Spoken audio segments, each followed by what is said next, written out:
right back, Charlie.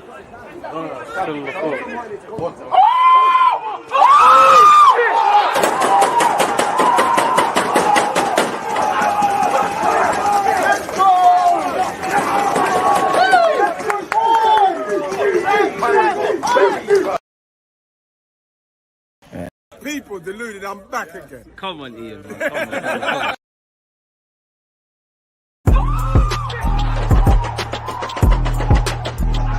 Because you always use that active when defenders are being given like.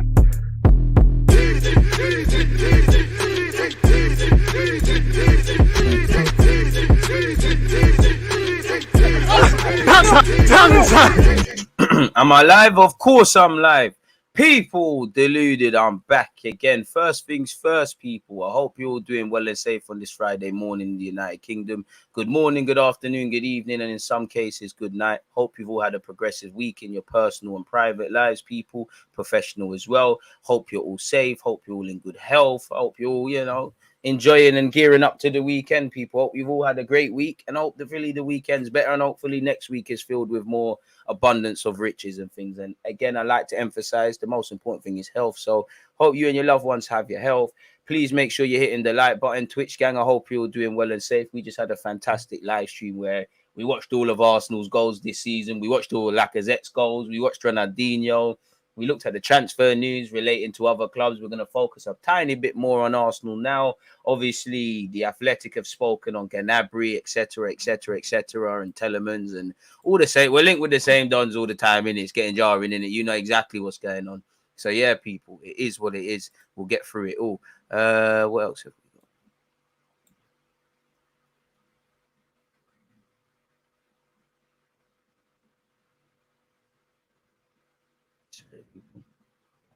There we have that. Cool. YouTube's all good. This Twitch's thing all good. All right, cool. Where we could all keep doing. Australia present. Good morning, DG. Good morning, right back at you, man. I see two of the Aussies there. Good day, mate. As you lot would say, well, it's not even morning where you lot say. You lot are probably evening now, isn't it? You lot stays well been and come long time, and all the other Asian sort of regions as well. And if you're in the America, North America, and them sort of sides of the Americas, you're probably just waking up. So yeah, and then we're in the middle. Big up yourself as well, Green LP, man. Hope you're doing well and safe. Zach, big up the Aussies, mate. Bless up, my guy. Again, it's a pleasure to be here day in, day out, week in, week out, waffling with you lot about Arsenal and football in general, man. It's night in Australia, so yeah, your day's gone. Normal guy, like the name, yeah.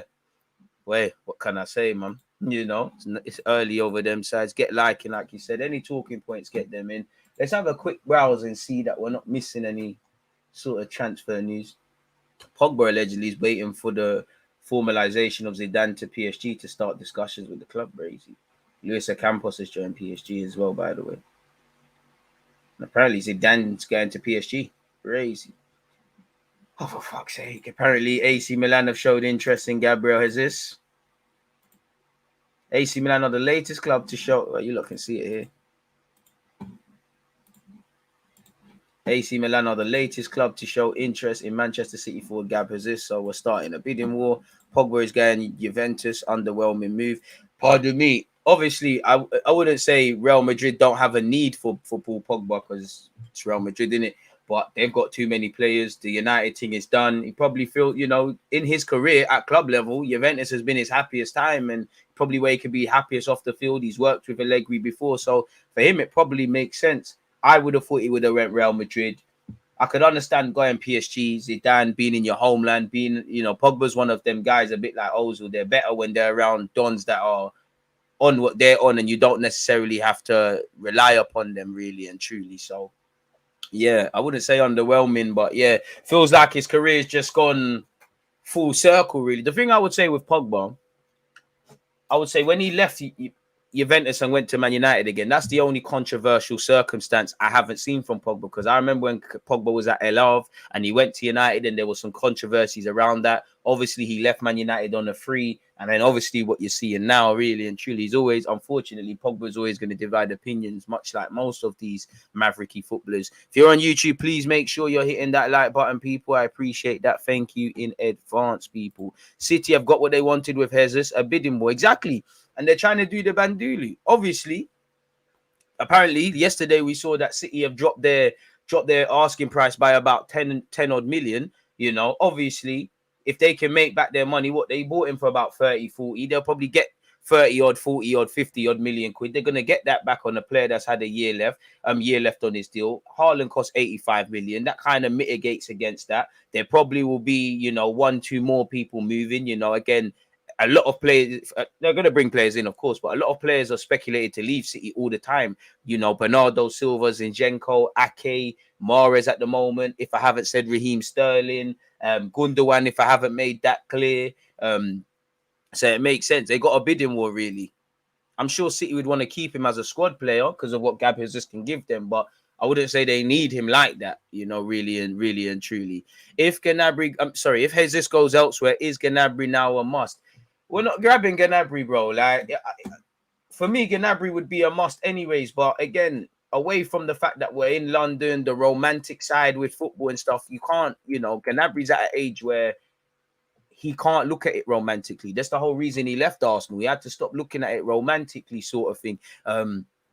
There's not a thing Arsenal could offer him. Yeah, we could offer him good wages, living in London, the chance to open up the chapter that was previously closed, but we can't offer him competing for major trophies. He's won FA Cup here. That's the most we can give him. You know, you're not going to win major trophies. You're not a shoe-in to be Champions League. We could give you money. You could, you know, there's reasons to sign for Arsenal, but it doesn't make sense. I would love Gnabry, you know, left wing, right wing, false nine, number 10. He'd give you a lot of options. He'd take us up a level, and especially when you hear United, you know, are trying to get Anthony and De Jong. Obviously, City have just bought Haaland. Liverpool have just bought Nunes, and them man are littered with stars anyways. We know for obvious reasons Arsenal can't get in that realm. But, you know, Gnabry would be a must. But, you know, we probably don't have the finances around it. We heard a big reason as to why we might get Gabriel Jesus, for example, is because they've dropped the asking price by 10 million and his wages are within our budget. You know, I'm no transfer man, but you have to factor in wages when you hear a war chest or a certain amount is available. It includes wages.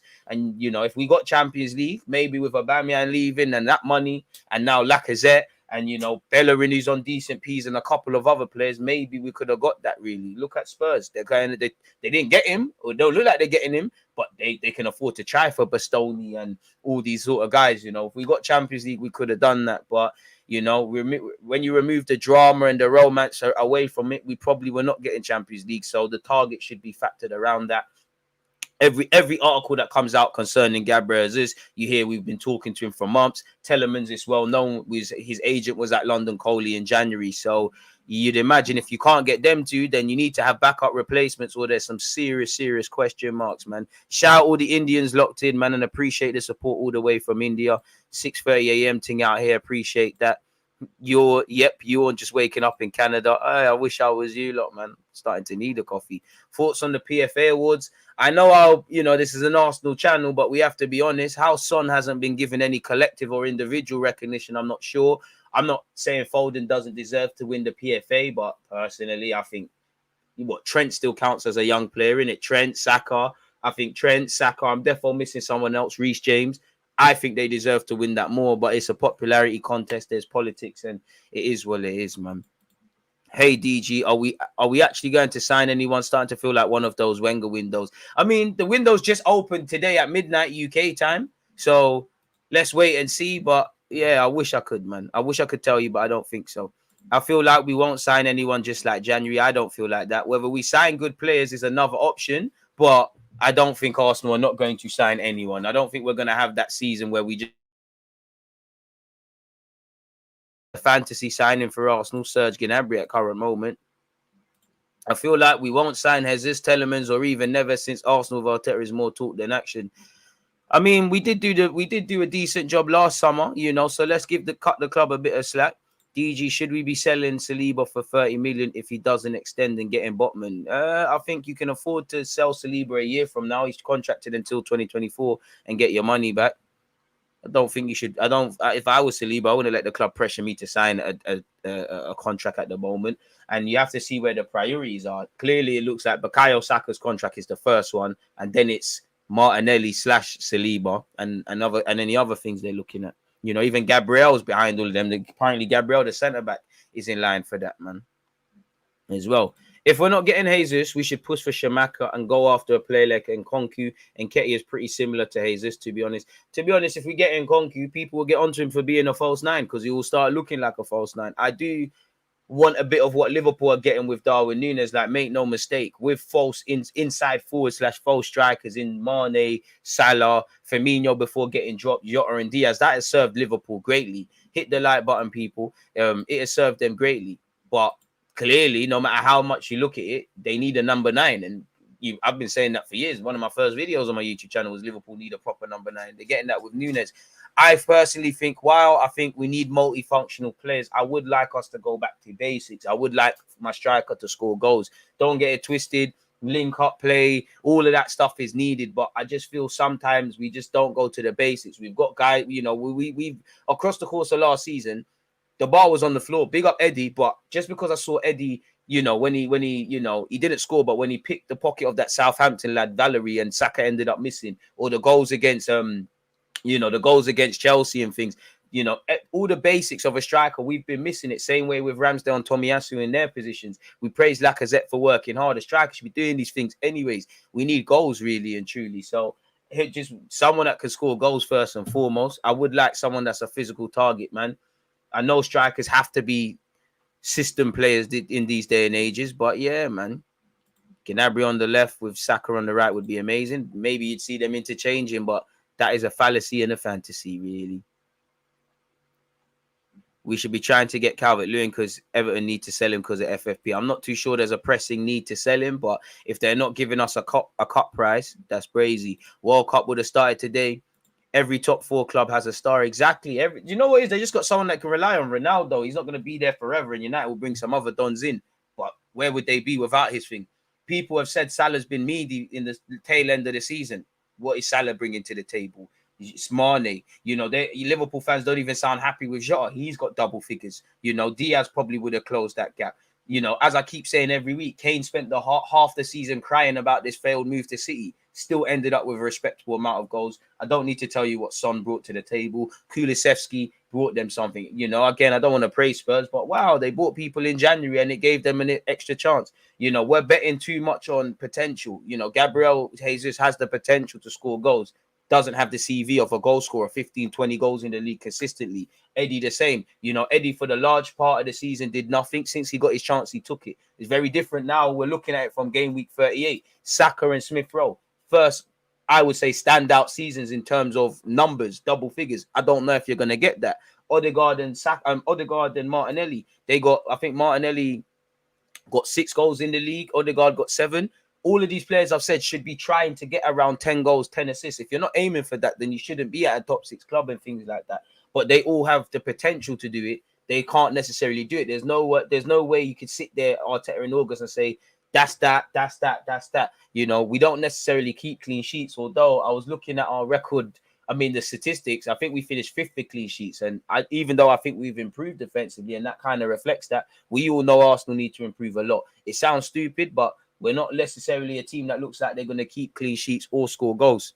So we need a striker. We need to improve defensively, but it's the midfield. Until we address this midfield and it's not just signing people, until we do the tactical thing and we see movement, people want the ball and just general improving our street smartness, we're going to find ourselves in the same position where some months of the season are going to be better and worse than others. And ultimately, when you get to May, it's not quite what we hoped for, or, to be fair, no one would have asked for top 4 last August, but we're kidding ourselves in that. We would have taken 5th last August, but we're kidding ourselves. Since top 4 became something viable for Arsenal, it is failure not to get it. If you cannot get top 4, then I don't know if you can get from it became available and keep a cool head, where it's another season, much like Emre, where we finished 5th and a point off. You have to try really hard not to get top 4. How many times did we drop points and we still had a chance? If you can't do that, are you gonna learn and show me you can do that in the race this season when it comes? Can you do that in the latter stages of the FA Cup? Because remember, we won the FA Cup with Arteta, make no mistake. But big up Adrian Clark. Go and check the video I did with him. He made a very interesting point in that we won that with no fans. How much of a factor is that? In the latter stages of even the League Cup, Europa League. Again, us and United are in it. Again, knowing both our teams, big boys are going to drop down from the Champions League. So if you can't keep your bottle at this moment, you need to learn. And I hope that these look at It's many moons ago, but do you remember? I can't remember if Liverpool messed up the Premier League title and then won it the following year, or they messed it up, lost to City, and then won it again. But there was a season Liverpool were running away with the title, and a couple of years ago, and City came back, and Liverpool kind of effed it up. I'm pretty sure them Liverpool players and the staff remember how that failure felt. That's what I want us to learn from next season. Remember how it felt to see all them comments around you when you lost to Spurs, when you lost to Newcastle, how it felt in the dressing room on the last day of the season, how it felt 9 times out of 10 when you played any team away from home and you got battered. We have to, the best learners are ourselves. We need to learn, really. We need to look at what those above us did, as we've just been discussing, and we need to learn, because we defeated ourselves. There's teams that are better than us. There's teams that have better players than us. But and I don't like this if word, because it's not a thing. But if we learn our mistakes and we took heed, we would be in a better place. A large part of our season messing up, we self-destructed. We self-destructed in the transfer market and what we did or didn't do. Players self-destructed on the pitch. We showed a lack of game management when required, just steady heads. And a lot of it is down to experience. But a lot of you have experience. I'm not being funny. Man have played for Real Madrid. Certain men have gone to international tournaments with their countries. Certain men have played enough professional games. And I know we have to discount stuff, but people need to learn. That doesn't just go to the players. That's the gaffer, because the gaffer showed a lack of bottle at times. Let's be real.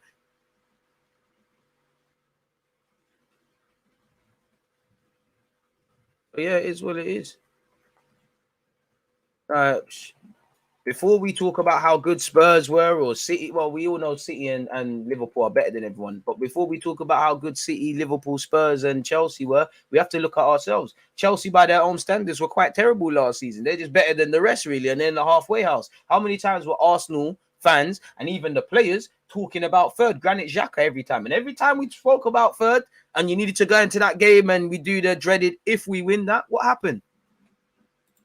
So I just hope we learn from next season. But if I can't lie. If the season starts and I don't see certain things addressed, then I'm tempering my expectations, because admittedly last season, I'm very pessimistic when it comes to Arsenal anyways, because what are we doing? But, as the season goes on, you start to buy into what's going on. If certain things have not changed, then I just have to support knowing that it's not going to be a wavy thing, because the definition of insanity is doing the same thing and expecting different results. And I would say, in terms of where we could learn, just without going into the micro of the season, where obviously game management, clean sheets, dropping points from winning positions, all of these sort of things, showing bottle, being street smart, when you've taken the lead, not conceding, being too open, all of that is facts. But at the same time, you need. I look at three.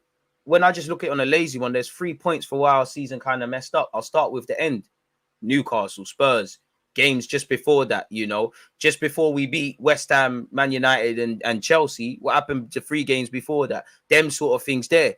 The start of the season, for whatever reason, maybe we could have started a lot better. Yeah, there was a Euros, there was COVID, bare things were happening, but could we have started the season better? January, if you can't bring in, could you have found a resolution with Aubameyang?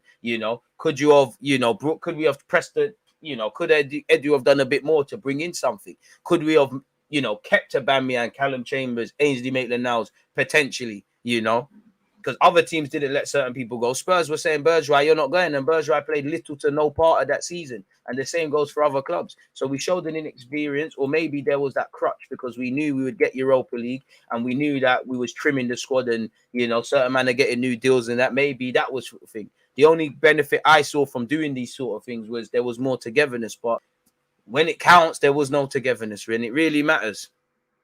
When you're at your worst, when you don't truthfully want to play a game of football, that's, at your worst.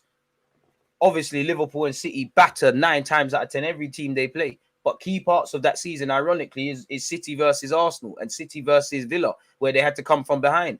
I've shown sure in the last 2 games this season, Liverpool played Wolves. They kind of had to do the same thing as well. That resilience, that underbelly, that tough underbelly is what you need. And Arteta's got to inspire that and manufacture that. At the same time, the players have got to want to do that. The man really think, Wenger and George Graham were telling Adams, Vieira, Henry, Bergkamp, the bare man, and all them United teams with Keane and these sort of things there. Do you really think that man have to tell them certain things? Do you really think City and Liverpool, their gaffers, have to tell them certain things? They bet, you look at City and Liverpool today's day and age, They work things out on the pitch themselves. Look at Liverpool against, was it Villarreal, second half of that Champions League game?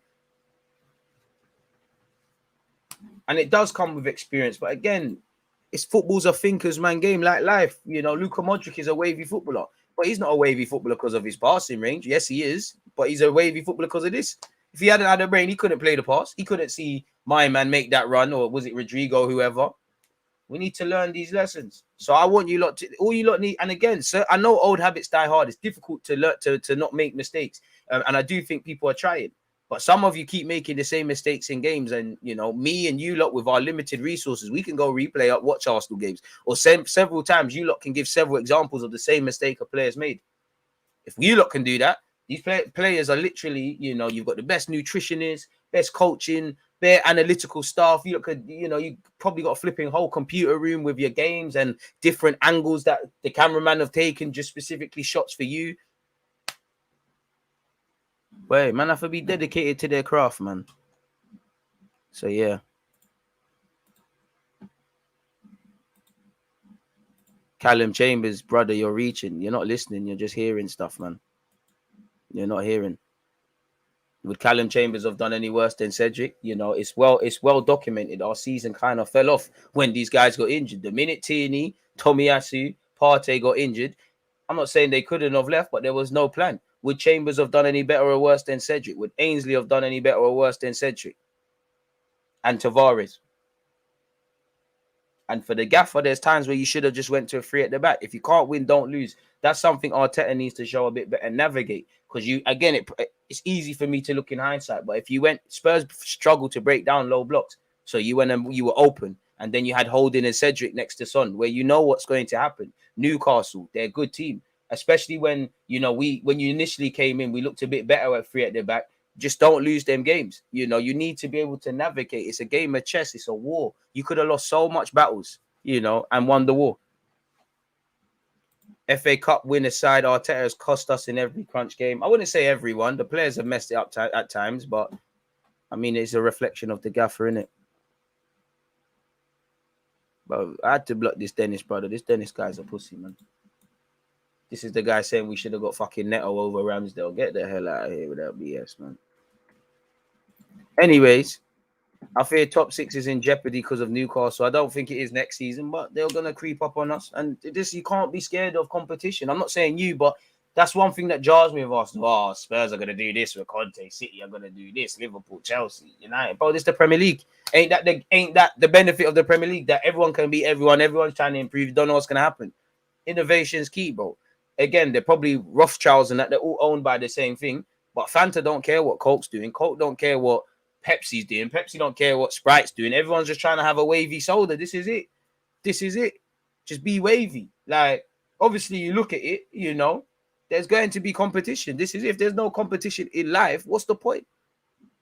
I don't think letting Chambers go is a big L. I'm just saying, was it wise? Because certain teams didn't get it. Chelsea had a couple players that probably wanted to force the ball out.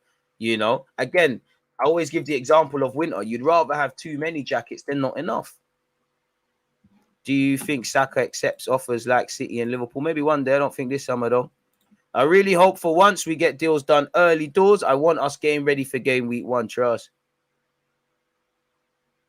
Hearing my bro complain about Jota is painful because he had Tomiyasu and Ramsdale on strings. But then, man, that's Rich Don's problems. They got Rich Don's problems.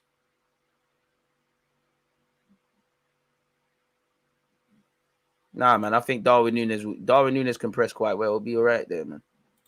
I can see us missing Jesus and then spending a fortune on Osman. We've gone cold on left backs and centre backs until our striker budget is set. What players would you want us to sign this window? I mean, the players I want, we can't get, man. Striker is one of the positions where you need numbers on the board, less of the underlying stats trust. Or you can be the underlining Don. You need other things. City would look a bit... Listen, City have praised Gabriel Jesus' contribution, but he's not there for goals, or he hasn't, you know, he does all the other things. It would look a lot different if they relied on him for goals. The same goes, you know, when Firmino was playing through the 9 for Liverpool. You can't disrespect Firmino or his contribution. But if they were looking at him purely for goals, it would look a lot different. And if these lot relied on Curtis Jones and alone just Phil Foden and things like this, you need a squad. Not even Messi and Neymar can single-handedly be expected to do it all the time. Again, the obvious is there.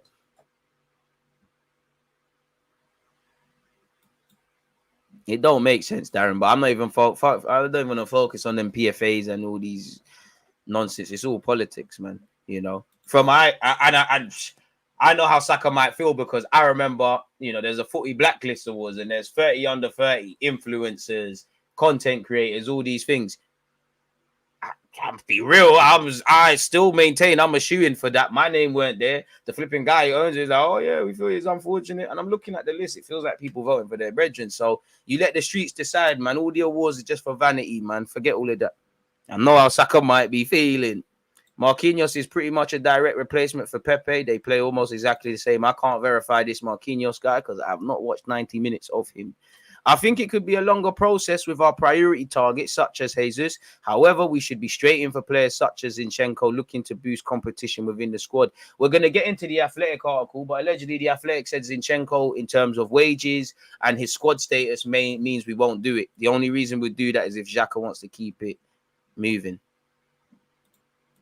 Man said, man like DG, nan like. I'm there, Omar. I hope you're doing well. Since Arteta took over, how much did we lose selling players? I don't know, man. You'd have to take that with a finance, man. I bet we are confident we'll probably play 20 million more than anyone else, paid off over 50 years. Every top 4 club has a star. Amen, AM. Let's face it. The difference between 4th and 5th will most likely cost us getting Gnabry. Hopefully not so much Jesus. I wouldn't even just say Gnabry. Maybe any other plans we might have done. Maybe we might have pulled some shockers off with a number 9. Maybe it would have been Gabriel Jesus or something else. Maybe the club would have let Eddie walk and we might have got 2 strikers. I don't know, but that's all ifs, buts, and whatever, innit? Like, we can only deal with what's in front of us, man. DG talking facts with the coat analogy. I had to use that the other day for real. Oh, I might have to copyright that. But appreciate that. How likely is Gnabry? You know, when it snows in Jamaica, that's when we have a chance, man. We're Arsenal. Stop worrying about what other teams are doing. Let's just get our own house and all the trust. You always hear me keep talking about self because I don't think we've patterned ourselves. We cost ourselves top 4. We need to pattern ourselves before any of that. Well, go on, Killy. I hope you're doing well and safe. I am worried at the new contract to Eddie Nketiah and El Nene. I would rather sign Guendouzi and Torreira. Torreira don't want to be here and was told in no uncertain terms that he hasn't got a future here, rightly or wrongly. Guendouzi, we already knew he was signing a permanent deal with Marseille, and that one's gone. Villa will take your targets. Trust, bro. Buen dia. Trust. Them man there, trust. Villa. They still buying Smith Rowe. Hear that? We are Arsenal, but it is a hype. I don't like Zinchenko in the middle. I think you mean what we saw against Wolves seems slow moving ball. I don't know about that, but fair enough. Nunes can drop deep, broski. Pause. Now, if you watch Darwin Nunes, he might not be pretty, but he can drop deep and contribute. He makes good runs off that left hand shoulder, like the Athletic coins, that Henry stuff. Darwin Nunes is just scrappy with it. I don't know until I see Marquinhos on Arsenal.com. I don't know, but it seems like it's done. But it's crazy, man. Can we in future people can we please proofread our sentences before we send messages? Because some of you are cool, but I don't understand what pardon my language, quite frankly, the fuck you are saying. Can we please proofread? Please. We're lacking so much street smartness, but hopefully the acquisitions change that. It has to be a mentality shift.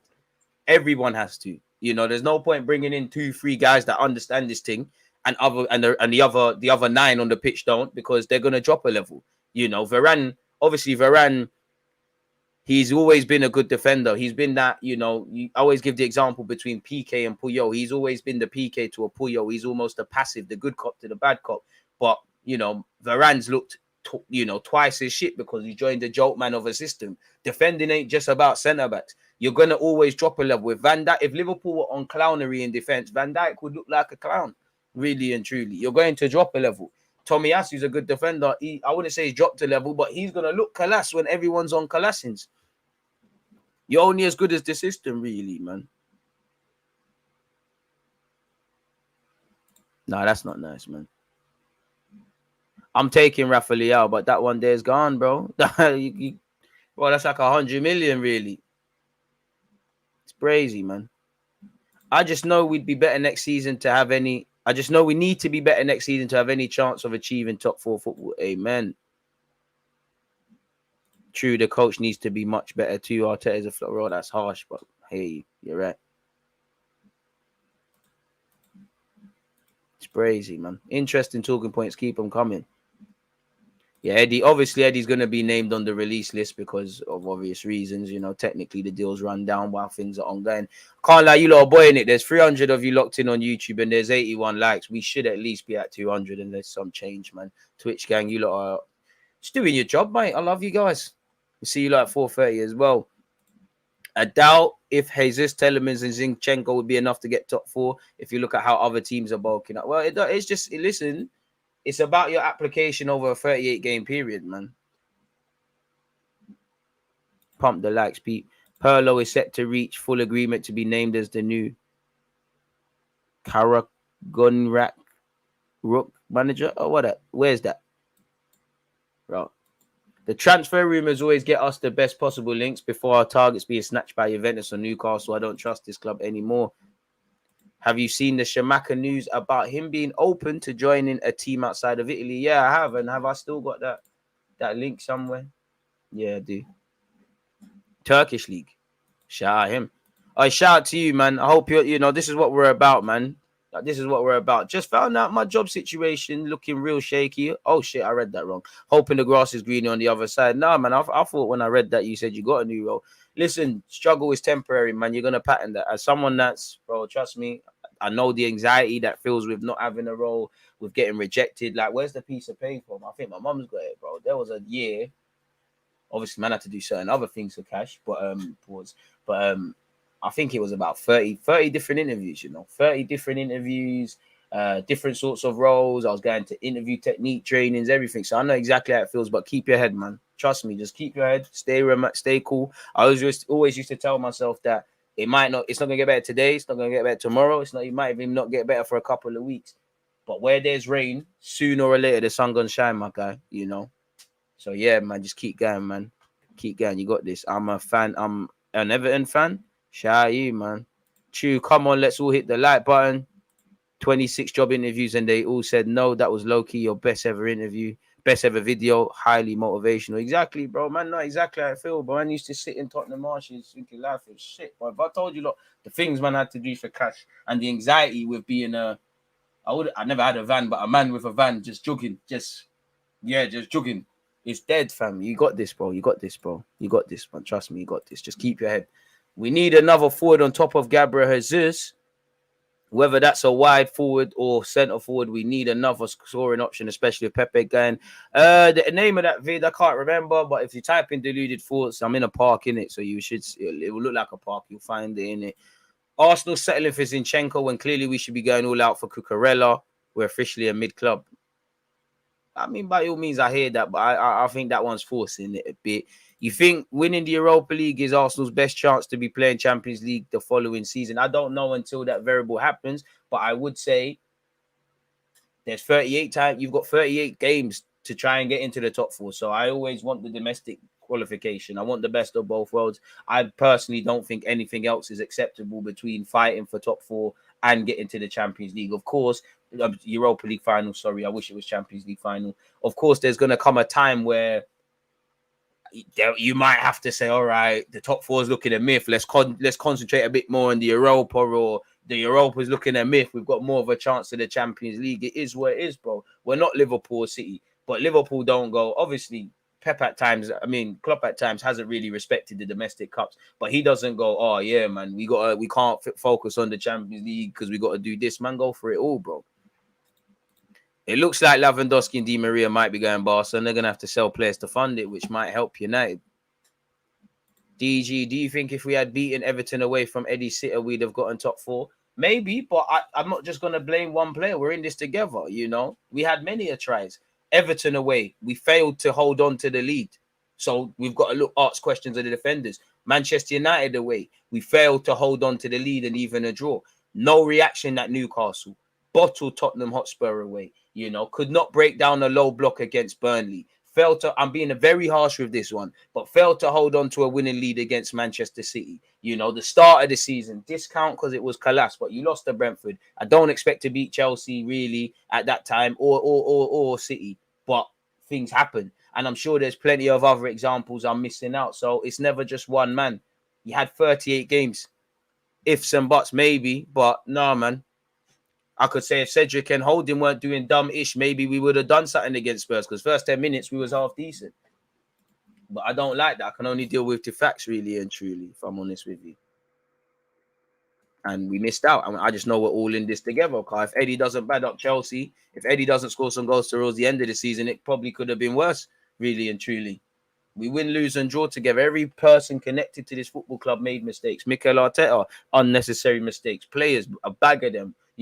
The technical directors. And I just hope they learn the lesson. I just hope you don't think because they finished fifth with certain players learning their lessons, they're ready to go again. Certain players on the best of days, much less getting fifth now, have taken us as far as they come. I always give the promotion example. Nottingham Forest have just got promoted. There's going to be some Donnies in there that helped them a large part played a massive part in them getting promotion. But they're not going to get a sniff of Premier League football.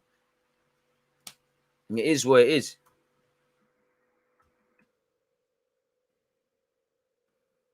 So we're just making a timestamp. Big up you lot. So yeah, man, a couple more talking points. I'm loving them, people. Before we get into this transfer-ish. Come on, shout out Mac, man. Hope you're doing well and safe. Man City going for Frankie de Jong. Will Bernardo Silva leave? I don't know.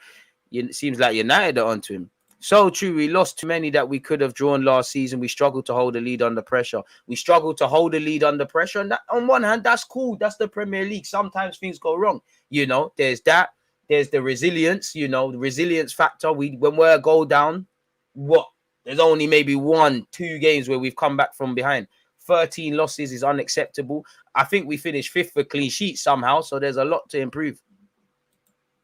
And this is what I mean when I say, yeah, teams are better than us, but self-inflicted. We can't deal with away games. Going back to the Brighton game where we were flipping lucky to draw in that. Come on, Crystal Palace at home as well. Like I said, everyone going absolutely crazy because we've drawn. It's these sort of things, really and truly. And that sort of, even though they cost us, you look at when we conceded against Everton and Leeds, that's the same going to sleep. Conceding silly goals. Even when we beat United, we're going a bit sleepy in the second half. Even in our best wins, we look shaky, really and truly. And I even look at things like Watford away, Everton away. Not Everton, I've already said that. Watford away, Leicester away, where Ramsdale's made that save. Aston Villa away, where Pepe's giving me a heart attack. Man United at home, Chelsea away, where we coulda, woulda, shoulda. All these things are different, but we did not play properly. We didn't manage the game properly. Even the Spurs game, all right. At some point we've lost that game. It's 2-0. The next goal is vital. Make it 2-1, save a bit of face, put some uncertainty into it. Spurs clearly at half-time in that game said, you get that third goal, these men are done. I can start taking off players and focusing. 90 seconds into that second half, what happened? They got the third. And it's not just a young thing all the time. Like, it's not just, for me, I allow certain of the young players because they're the reason we even had half a shout. We could have won the City game. We should have. But Rodri and Laporte beat Ben White and Holding in the last minute, that battle. Yeah, I think we might have even been down to 10 men and we was tired and all this, but, Spurs beat City. We played well. We didn't beat Liverpool. We played well. Like, we need to, there's playing well and there's winning. Playing well doesn't necessarily bring you trophies, or do what you need to do. Sometimes you just need to slug it out. How a team is at their worst is really what they're about. And when we're good, we're really good. When we're terrible, we are terrible. But U to B, Gooner. It is what it is, man. I'm enjoying the off season. Stress. Welcome back next season. We could have done bare things. The first 10 minutes at White Hart Lane, I thought we might do a thing. Mikel did get the team too excited. You need to get the team to chill out and focus, bro. He got too excited. He was doing the cup final thing. Conte was playing it down, too excited. And that's where he's shown his inexperience. But I'll be real now, Arteta, the gloves are off. You've had 2 full seasons. You've won an FA Cup, so that should set a precedent. You've been given a lot of authority. You've been allowed to. You've won every Arteta versus player battle where Emre didn't really get that. You know, there's a lot of propaganda. Money's been spent. Young players might be having cold feet about committing their futures. The gloves are off for everyone next season because, bro, as much as I like a lot of what Arteta has done, bro, it's Arsenal FC. I'm not committed to seeing Arsenal succeed by all means necessary under Arteta. I don't want to sack the guy. I want it to be like that, but I care about my football club, really. And there's been a new deal, so the gloves should be off for everybody. Same way Saka's got pressure to keep delivering. You know, number 7, double figures, first name on the team sheet. There should be that for the gaffer. And it just feels like when we lose, there's this, the gaffer can never be asked questions. And when he is, it's unfair. I think it's top 4 or the door, top 4 Europa League. Context applies. It all depends how we're playing. Obviously, with the Premier League becoming more competitive, you have to consider that sometimes you're not going to be there. But if we do what we do now and we get into the top 4, save face. But if we're doing what we do now or did last year and then we F up, then you know the script in it. You lot are smart people. That's why you're locked in. And I appreciate you lot supporting. And on that note, you lot are a pleasure to be here day in, day out. 120 likes. Can we at least get to 200 for the end of the stream? And again, don't forget Twitch Gang 430. We're there. Lamptey would be good, but we're not going to spend the 50-odd million. They're going to want something extortionate for Lamptey, just like Livramento. So it's a myth. And you hear allegedly the club are happy with Cedric. So it is where it is. You know, I think you got more luck of Ben White putting in a couple more performances over there. Big up Sammy Khan. Come on, Sammy Khan, the boxer, and that. Come on. We need to address our Jekyll and Hyde nature. Lots of wins, lots of draws, very few. Lots of wins, lots of draws, and very few draws. Huh? Never know what's going to turn up with the Gunners. Not sure new signings is the answer to psychological issues. You're right, and it comes down to coaching as well.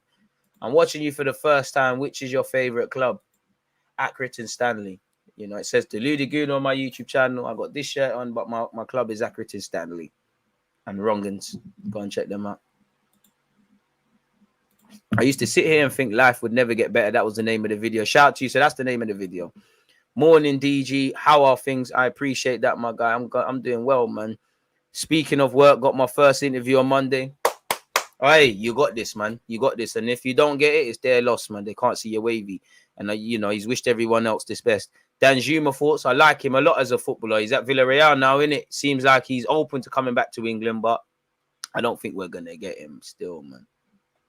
Man said, sup, DG, just finished my workout and I did my first ever chin-up. Come on.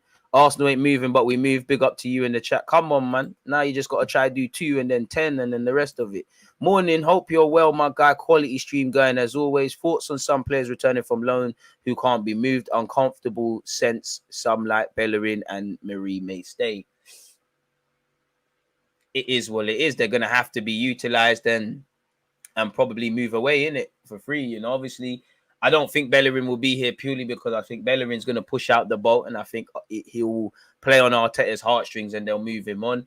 There's, you know, would I rather Bellerin or Cedric? Honestly, I don't know. It's 2 shit dons, really. And then you throw Maitland-Niles into that. I'd probably play Maitland over them, but it's 3 shit dons. You know, you're just always, whichever one plays, you're going to talk about the one that didn't play in it. So it's fully quantity over quality.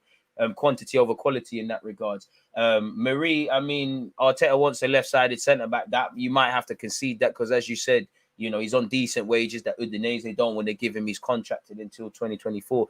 You was here yesterday, bro. This is what I mean by as much as it's on the club to move people on, agents got to do jobs really and truly. This is what you pay your agents to do, innit? Like, Marie, if you genuinely want to stay at Udinese, you have to make a thing happen. I get not wanting to forego your wages because you might not get them at any other club. Hell, only Arsenal foolish enough to give guys like Marie clearly decent deals.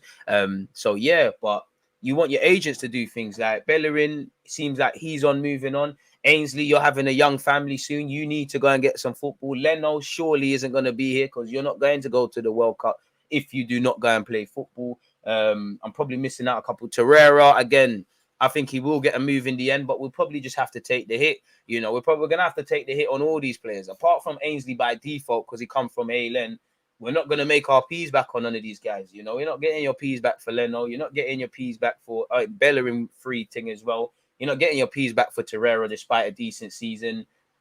Pardon me, you're not getting the money back for them. So you maybe, I would, in theory, I wouldn't be against Ainsley being part of the squad, especially with the Europa League. Torreira being part of the squad, but I can't see it really.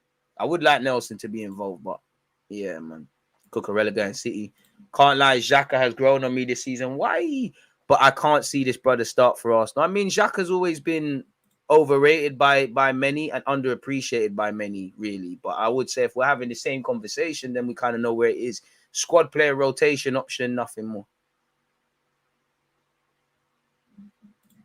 Man had setbacks, got arrested twice for knife offences, and you helped play a part for me to see there is more than the situation I'm in. So love, DG. Come on, my guy, man. We can all get through it, man. Every sinner has a past, man. Come on. It's not where you start, it's where you're going, man. The mindset is key to make everything happen, man. You know, you've got this, my guy, man. Minor setbacks for the major comebacks and them things there, man. Could be better, it could be worse. It is where it is, man. Big up you lot, man. This is what it's about, man. Very few things are more important than football. Shit like that definitely is one of them. But I can't take credit for that. You did that yourself, my guy. If I provoked a thought, then fair enough. But you did that yourself, my guy. Just like all you lot. The opportunity to get fourth again next season will be harder. Man United will reload. But funny enough, until somebody's on what Liverpool and City are on, third and fourth is always going to be there. Chelsea got it because they deserved it, but everybody's worse than them. And I'm sure Chelsea fans aren't happy with their season. The last couple of years, fourth has gone to whoever can be the most consistent of consistently being inconsistent across the full season. So I expect it to get harder, but dynamics are going to be in play. So we're going to have to see, man.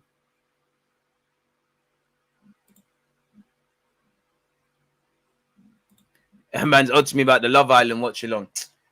When it gets a bit more lit, I was going to do one today, but I'll be lying to you. When it gets, let's let it settle a bit and then we're there, man. I like Shamaka, and if we can't bring anyone else in, why not? What do you think about Richarlison, DG? To be honest, I like him. He's direct, provides squad depth in attack. He does chip in with goals, and not that many like Jesus, but every little helps.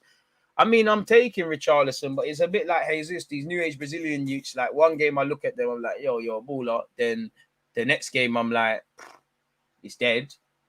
I'm taking him because he's a bastard. He can operate a bit of a target man.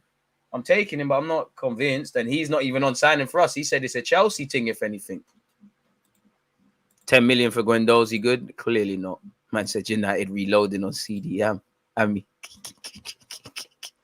we should ask Betis for Fekir swap with Bellerin. Nah, let's get Bellerin off the wage books, my guy. Big up DG. After all the talk of Arteta's involvement with Sterling and Sane, do you think Arteta's coaching has improved Saka, Martinelli, Smith Rowe, and Eddie? If yes, why? I can't really say probably with Eddie because he's got his chance and he's doing his thing. I would say yes because obviously I think Martinelli is starting to look a bit more polished, even though there's a long way to go. And where Saka and Smith Rowe, while they have a long way to go, you know, he's spoken they're needing to score more goals. Their movement is better and all these things. And they've got double figures in the Prem, you know. Obviously, bulk of that is down to the players, but Arteta's the one coaching you in it. So I have to say that really and truly, you know, you have to look a bit better. Arteta has to have helped you with that really and truly. So I hope that answers your question, broski. My time is flying, man. Fuck, it's almost 12:30 already. This is why I love being here. Time is flying, man. Between you lot, time is flying. Agreed. Going to take a few L's with them, but we have to. You have to, bro. To be honest, like, bro, you're taking a Pepe L, 100%. We're shit hustlers in it. You know this. See, like we don't hustle, bro. We don't. What was the best deals we've done of recent? I'd say Tomiyasu's up there, but I would say what Joe Willock and Odegaard. Odegaard joining us and Joe Willock going. Other than that, maybe a Wolby as well. We're not really hustlers, and that hasn't been there before. You know, Arteta and Edu have walked into a club with inherited issues in that regards, but at the same time, they've kind of gone and done it. You know, Pepe, none of them two bought Pepe, but then they went and got Willian. You know, they went and got Aubameyang to a new deal and tore up their contract. So it's the wasting of finances. I know it's not a big money one, but Marie was bought. How many appearances did he make? How many points did us cost us? How much did he cost in minutes per game? How much is he going to cost to now move on? how much is it going to cost because of the wages he's on, and he's still got 2024 contract, really and truly. So we need to be a bit more sensible. Arsenal contracts 2024. That's what I want to look at actually on this topic as well. How do you even find that? Obviously, you got Saka in that, which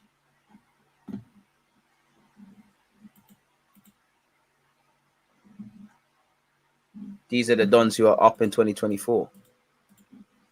And again, we'd imagine we know what we're doing with them, because you hear talk about a Saka new deal for Martinelli. Saliba, I don't know why he's not here, but he should be here. Saliba's 2024 as well. Arthur Okonkwo, I don't know if we'll give him a new deal and he'll continue to be loaned out. Again, Rob Holding and Granit Xhaka have the options of other years, as does Martinelli. So that kind of helps us in that regards. And you'd imagine if Xhaka's comfortable, they will go and do that. And then they might be moved on, and Xhaka might fill that role. I don't think Xhaka. I think next year Xhaka will move on. Obviously, he's not an Arsenal fan, and them things there. You know, you want to go and try another experience. Rob Holding, surely he's moved on sooner rather than later. Decent squad player, but you're not playing in it. So yeah, we need to know Pepe as well. We know what's going to happen. There's been no talk around Pepe new deal even before he got to this point in the season. So yeah, and he changed his agent. You don't know exactly how that one is happening.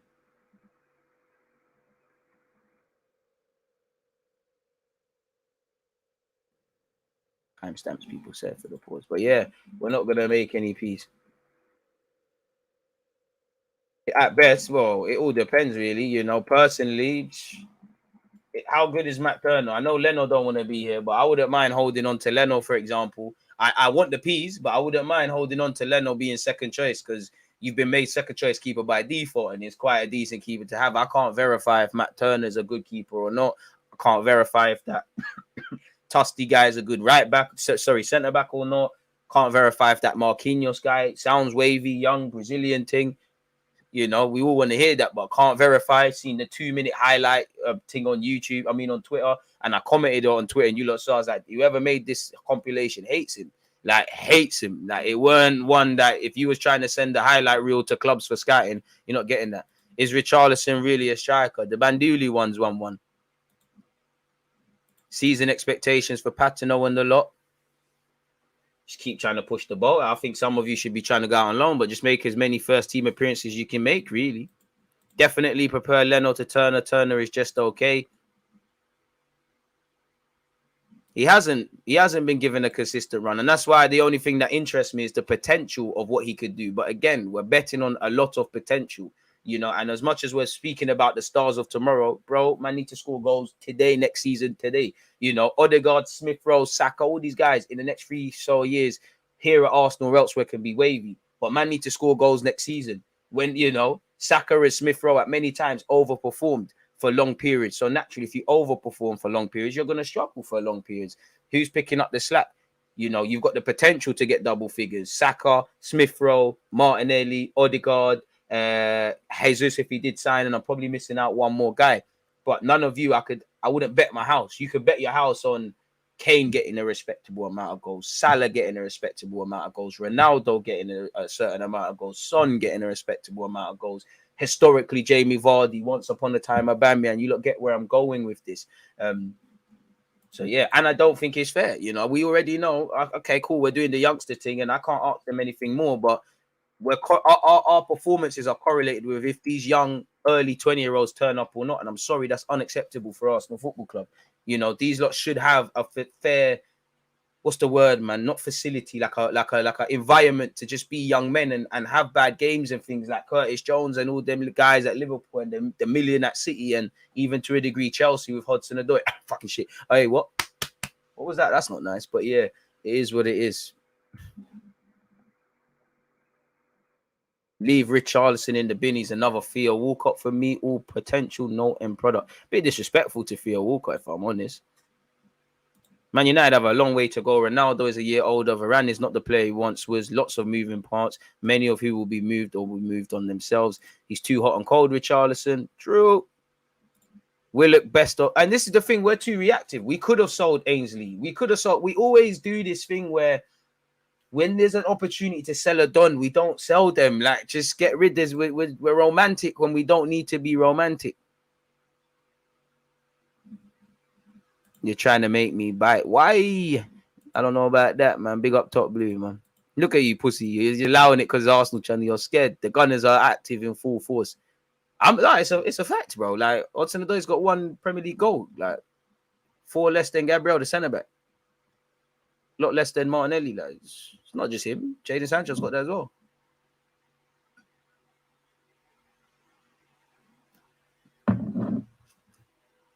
Fishing. Any bites on the fishing rod? Pause. I love that your analysis is always genuine and never just for content, likes, subscriptions, or bandwagoning. Thanks for keeping it real regardless. Never change, bro. Big up yourself always, DG. Stop cutting onions, man. I actually just scratched my eye as well, so I actually might cry. Fuck. What's up, cutting onions? I actually might cry now. All I'm saying is I'm on to you at 4:30. Hey, big up you for your support, man. Oh, man. Football manager streams are very interesting, man. Very, very, very interesting.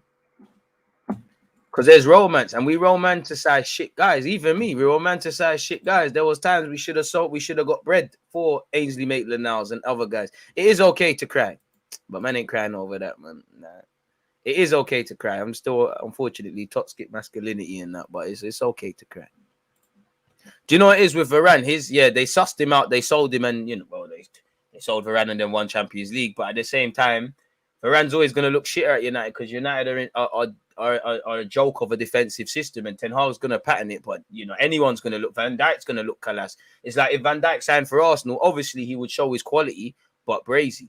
He would drop. He wouldn't look wavy because we don't respect defending.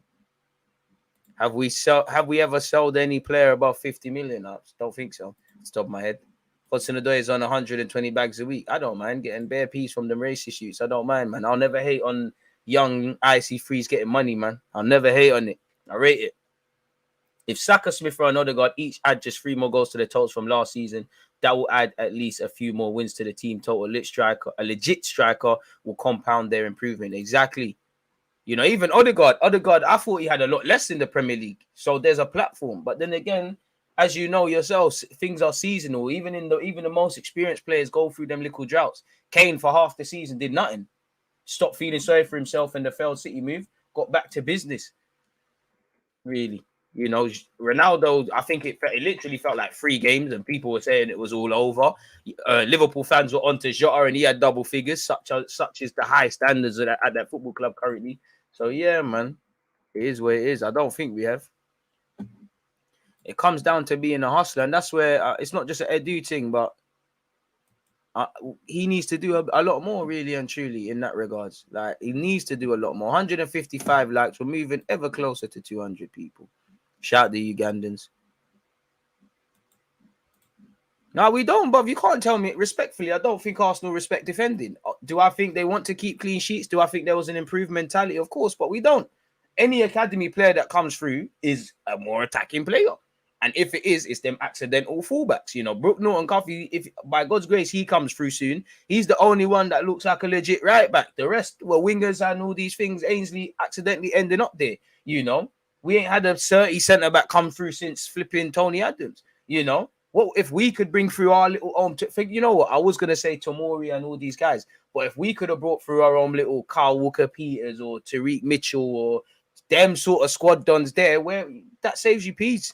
We don't bring through them sort of guys. If you're a 10 winger, the Arsene Wenger poetry, emotion, centre mid, you've got half a chance at Arsenal. Chelsea, it don't matter where you play. To be honest, off topic, I ain't really seen any goalies come through Chelsea, but that's where it is, innit?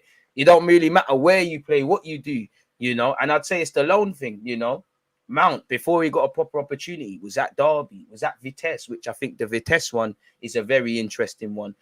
Tammy Abraham had hardships at Swansea, solidified himself at Bristol and Villa and things. Reece James went Wigan. Hudson-Odoi's got a lot of, banter aside, Hudson-Odoi's got a lot of ability. But is it any coincidence he ain't been on loan or been exposed to the first team football like that? And he is probably the one they gassed up the most. Arguably, he's going to struggle, sort of thing. Just watch that DG Thoughts vid, some real ish, getting me emotional. Keep pushing, DG. Come on, man. We keep pushing till I'm dead, man. Life could be better. Life could be worse, bro. That's the beautiful thing. Life ain't sweet. Even if do you know how much doors closed in my face? Do you know how much content pieces I tried to get with you, like with certain footballers, certain agencies acting up. Bro, do you know how much? Oh, you lot don't even know what I tried to do for you lot. And it could become, and it initially made me very disheartened. It felt like people are blocking the thing. If I ever write a book, do you know how much, bro? There's certain people that work for Arsenal, certain people that work for Chelsea, certain people that work for certain agencies. Do you know how much? And that's always these corporate folk as well. But you can't let it get you down, man. You know, you can't. Gotta keep going, man, in this life, people. You gotta keep going in this life. We got this, man. We got this. Might not be today, tomorrow, and anytime soon, but we're there. Jamal Blackman's still on the books. Money laundering.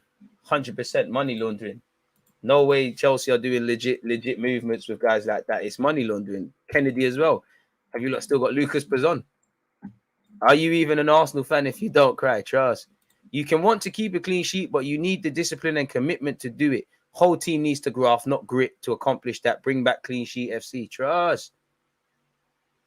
Odegaard about to be announced as captain of our club. Been a long time since he was the 15-year-old wonder kid legend on FM. I mean, I like Odegaard. I think he'll end up being a coach one day. I like it, but I can't lie.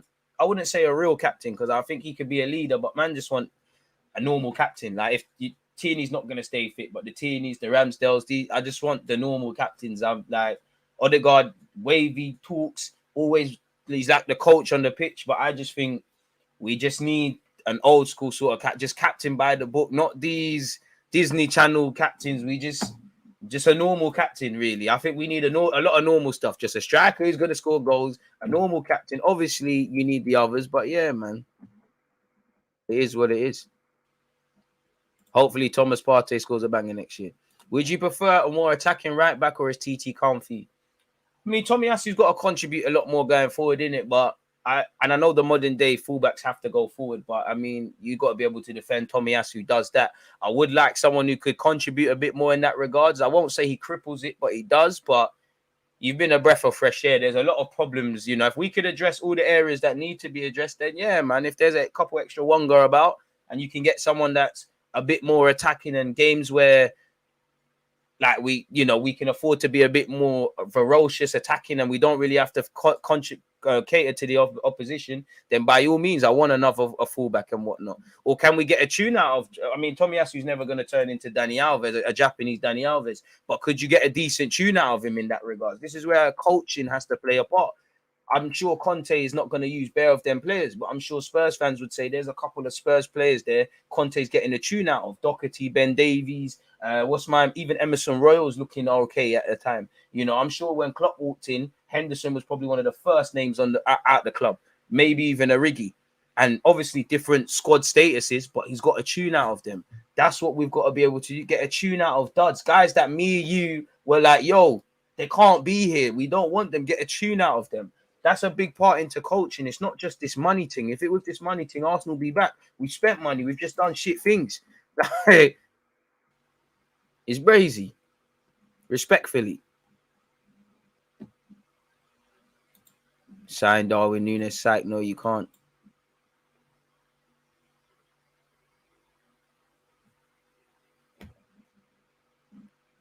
The last Arsenal game you cried. I promised myself no more tears. Well, I cried when Wenger left. I cried when Wenger left. Thierry Henry when he scored at Leeds, against Leeds. But like painful tears. Secondary school against Birmingham. I just remember that I was in my room just like, I actually looked in the sky. I was like, nah, God, do you hate? I actually asked God, I prayed, like, do you hate Arsenal Football Club? Because how? Like, how are we losing to Brighton like that? I mean, Birmingham like that. Like, do you actually hate Arsenal Football Club? Like, what have we done and how do we address for our sins? I cried tears. I went to school on smoke. All us Arsenal fans on BBMs, like, we're just going to fuck people up. Like, any banter, we're just going to get it cracking. Simple as that. Champions League final. I didn't cry. I was proud of us, you know. Proud hype. We didn't win it, but I was proud. I literally clapped. We got done, you know. We was a couple of minutes from winning it. No one gave us a chance at Real Madrid. No one gave us a chance at Juventus, Villarreal, penalty save as well. That should be made into a movie. I was more proud. I ain't gonna lie, when Sol Campbell scored, I thought we were gonna win it though. But yeah, man, the Birmingham one, I was like,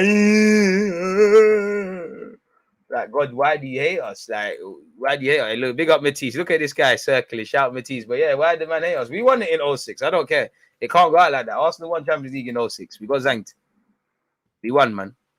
We won. Like, I can't lie. That Birmingham game was unnecessary stress. It's the way it got thingy, man. Bro, we just fuck people up, bro. There's nothing else, bro. There's nothing else. Like, after a while, and that's what I think Arsenal and United fans on Twitter should do. Everyone should just link up in the park respectfully and just have a punch up and then go to the pub after, man. Like, at some point, it just has to become that. For me, when Mark Viduka curled top bins at Highbury, lost the league. Ooh, you know what? That's a shout, you know. Champions League final and when Henry returned and scored against Leeds. But I still get teary. Big up Rochelle. I still get teary when I see Thierry Henry's goal against Leeds. That was tears, man. Like, even the commentator is like, what did he say? He's cast in bronze, but he's still capable of golden moments or some shit like that. He said something like that. Like, this is elite content, man. You shouldn't even cry over this, bro. Like, Europa League final, I didn't cry, but I was fuming, bro. I was fuming. Like, I was vexed with the players. The league that season, I was vexed with Unai Emery, but for the league, for the Europa League final, I was vexed with the players. Apart from Iwobi, because he dared score. UEFA loan Sheg does. DG, we must be realistic. Do you think Arteta will take us to the top? Bro, I don't know about taking to the top, bro. When Klopp walked in at Liverpool, the first thing was to have a flipping decent football team. Then they were doing up Europa. Then it's Champions League. Then it's whatever. Arteta needs to show he can get top 4 and keep improving. If you can get top 4 consistently and you can show us consistent things over a 38-game period, obviously you would need signings, but then we might be able to talk about doing things in bigger competitions or challenging sort of things, you know? Right now, it's just looking like you can pattern a certain foundation and maybe someone better can do something. But I can't above. I don't know. I ain't got a crystal ball. I hope so because he's the gaffer. But you've never done it before. You've never walked the walk. So I don't know what you're on. I was in the North Bank when he scored versus Leeds and ran to our corner before he ran down the West Stand to the dugout. Didn't cry, though. Ecstatic that I saw him doing that live in front of my eyes, bro. It was that. Thierry, man, that was everything. Thierry Henry was everything to man, bro. Thierry Henry, R9, Ronaldinho, I can't lie, Ashley Cole, and then later on, Dani Alves, they were everything to me, man. Everything. Cried when we lost to United when Invincibles were looking at 50 in a row. Now we just got zanged. I was vexed.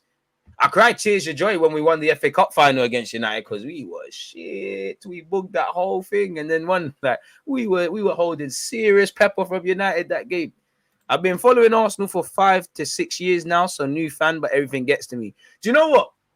The other day I was gonna cry, you know, because I was thinking about secondary school. I was like, primary school. I was like, we won the league in 04. I was in year 4. I remember being called a glory hunter for being an Arsenal fan. Ain't that 20 years in 2 years since the league title? Like, we used to banter Liverpool fans about going 30 years. It's crazy. Nah, man, you can't, since we started doing the Emery and Arteta thing, you can't let Arsenal make you cry, bro. You can't let the 10-2 Bayern Munich. That's just all frustration, man. That's just all vexed, being angry. Yo, DG, you're looking cute today. Why? I think Richarlison stinks, in my opinion, but Jesus would smash it at Arsenal. I hear that. You're moving mad. Very mad. He was the world to me, too, growing up. Henry was everything, man. Like, I get bullied so much at uni by Spurs fans. Don't have it from Spurs fans. Don't have it. One of my best mates is a Spurs fan. My brother-in-law is a Spurs fan. Don't have it. Rise up the trophies. Where's the trophies, lad? What have you done? Did you take our captain and win at your ground? Don't have it. Don't have it. Don't have it. Don't have it. They ain't did it. If football ends tomorrow, like I always say, if football ends tomorrow, what have they done? Sometimes I'll be with my brethren and there's United, Liverpool, Chelsea, Arsenal, everybody. And my Spurs supporting brethren try getting like when they say certain things, it triggers me. It's like, no, hang on, I'll take it from these lot because they did it. You ain't done it. What have you done? What? Because you got top 4 and things are looking all right. Madness. Why? Good morning, DG. It is clear that we need better leadership on the field. Do you see captaincy material in Tielemans, Jesus, and Zinchenko? Not necessarily. No, I think they're all leaders, but no. Bro, Almunia. I hate Almunia from a footballing perspective. Almunia or Spina. I've hated a lot of our goalies at this football club, man. Flipping shit, bro. We used to get slagged off for getting top 4 trust. Bro, Spurs fans can't draw me out. They can do listen, big up what they're doing. It's been 6 years, but you're still chasing 20 odd. You know, I'll take that. You ain't did it. United can chat shit to me. Liverpool can chat shit to me. Chelsea can chat shit to me. City can chat shit to me. Spurs, you can gas up your thing, but you never did it. Even if you win FA Cup, right? It's just FA Cup. When Arsenal won it, was nothing. My brethren, Sue's a Spurs mate, he tried to call FA Cup Mickey Mouse Cup. When did you see your club win it?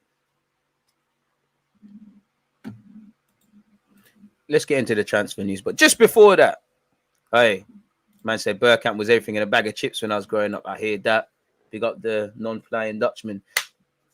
DG, would you try and muscle in and make a bid for Sangria? He looks a very powerful box-to-box midfielder and a real athlete. He would bring more bite to the area of the pitch. I would, but it's going to be we're going to get into a bidding war allegedly with Chelsea and United. It's, you know, as good as he is, we probably need a tiny bit more. It might be more cost-effective going for Basuma, but then again, PSV might be on the broke thing. I'm not really on Luka Jovic to Arsenal. Gakpo and Gnabry, if it was available, could happen. This was my first time watching the Premier League, Brazy. Yeah, I mean, yo, ASAP, don't be pulling down people's trousers, man. You can get that. There needs to be consent for that, but do your thing, my guy. Do your thing if that's you. Trust, we won the league everywhere, bro. When we won the league at Old Trafford, bro, I used to troll my... A big reason as to why I'm an Arsenal fan is because my older cousins are United fans, and it's like, all right, cool, man, I'm going to join the ops. If you're watching, Dan, you know you're shameless. You used to try, obviously he's got a couple years on me, you used to try to convince me that Ruud van Nistelrooy is better than Henry. Remember crying my eyeballs out at that nonsense. But let's get into the transfer news. Let's start with The Athletic, and this is peeing me off, so let's close these tabs. Obviously, they've spoken about our transfers, people. Wait, hang about. What's Twitch telling me? 181 likes. Keep running that up, people. Don't know what it's on there. But anyways, Arsenal's transfers, confidence on Tielemans, competition for Jesus, Gnabry unlikely, people. Today, June 10th, marks the official opening of the summer transfer window. Arsenal fans eagerly await their club's next move. For now, Arsenal's focus is on targets at positions that are considered their priorities: a new centre-forward and midfielder, namely Gabriel Jesus and Youri Tielemans, respectively. In both cases, the next few weeks are expected to be telling, again, as international duty is about to end. The end of the postseason international fixtures and the formal start of the window will see a natural acceleration in transfer activity, not just for us, but elsewhere. Yeah, man, Sangare or Sangria, I'm catting for juice. You can tell. To be honest, I don't like Sangria anymore, man. There's a story I could tell you a lot about that. I remember drinking that at a water park, and then the whole day's just blurred out, bro. Anyways, that's why I don't touch that unless it's Maggie. But recent weeks have provided an opportunity for players and agents to assess their options. By the end of the club season, many footballers have an inkling about where their futures may lie. Frequently, though, this changes as new bidders emerge and older interests fade. In the case of Tielemans, Arsenal still consider themselves to be in a strong position. With just a year remaining on his Leicester City contract, the increasing expectation around his current club is that the 25-year-old Belgium international will leave in this window. And today, Arsenal have presented the player with the most compelling proposal. We heard his only proposal. Tielemans, like Arsenal, had hoped to play Champions League football next season, but no longer considers that a necessity. On Wednesday, Tielemans started Belgium's 6-1 demolition of Poland, playing as a left-sided central midfielder, which is Xhaka's parole. One of the primary roles Arsenal envision him operating in if he joins. So is Xhaka going to get demoted? Or is Xhaka going to is Xhaka going to play there and Tielemans is going to play on the right-hand side inevitably when Partey gets that injury? As was the case in the pursuit of his countryman Lokonga, last summer Arsenal have also used their close ties with the Belgium international setup to carry out extensive background checks on the player. The situation with Jesus appears a little more complex, this article says. As with Tielemans, discussions between technical director Edu and Manchester City forwards camps have been ongoing for months. Arsenal's failure to qualify for next season's Champions League, however, could have ramifications for this deal. There have since been expressions of interest in Jesus from elsewhere, including within the Premier League, with Chelsea staying abreast of developments. If a serious competitor were to emerge within the next fortnight, Arsenal would have a fight on their hands. Arsenal remain confident they can land their two top targets, but naturally have to also consider alternatives, as you should, people. The Athletic reported in May on a short list of strikers being looked at besides Jesus. I mean, you can't get Darwin Núñez again. So many things are not happening, really and truly. Several of these hypothetical transfers would be extremely difficult to pull off right now. Deals for Lautaro Martinez and Tammy Abraham look particularly challenging this summer. And to be honest, if you're Tammy Abraham, why would you want to leave Rome at the moment? You know, it's a couple people could be leaving into Bastoni, Barella, Skriniar, Martinez. And to be honest, if you're Lautaro Martinez, you probably do the Chelsea thing if you're leaving, really. In some aspects, a move for Sweat Swallows Gianluca Scamacca is one of the most feasible options. The perception with many Italian players is that they are reluctant to move abroad. In the case of Scamacca, such fears are misplaced. At 16, he left Roma's academy to join PSV in the Netherlands. Scamacca has been followed closely by Inter Milan, but outside of that, there are not many clubs in Italy with the financial clout to satisfy Sassuolo's demands. Ordinarily, an Italian player might be wary of leaving the Serie A in a World Cup year, but Italy's failure to qualify for Qatar obviously puts to bed any concerns. Now 23, Scamacca is open to playing abroad beyond his homeland's borders again. Why not? Scamacca would be attainable within Arsenal's budget. The question is, how much do they want him? Arsenal's coaching staff are understood to hold some reservations about a player who is stylistically very different from their primary target. And that could be good. He can hold the ball up and things like that. Really, Darwin Núñez is very much different from anyone that's at Liverpool at the moment. You know, Haaland is different from anything City's got.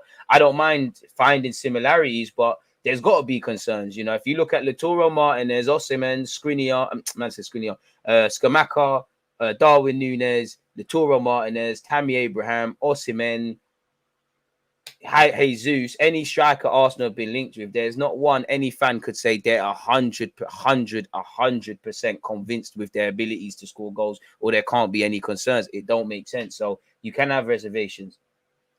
With an announcement about a new contract for Eddie Nketiah now close, they are most likely only looking for one new centre forward this summer, with Jesus their number one target. Any move for Scamacca is effectively on the back burner, and meanwhile, other clubs have made their interest in him known.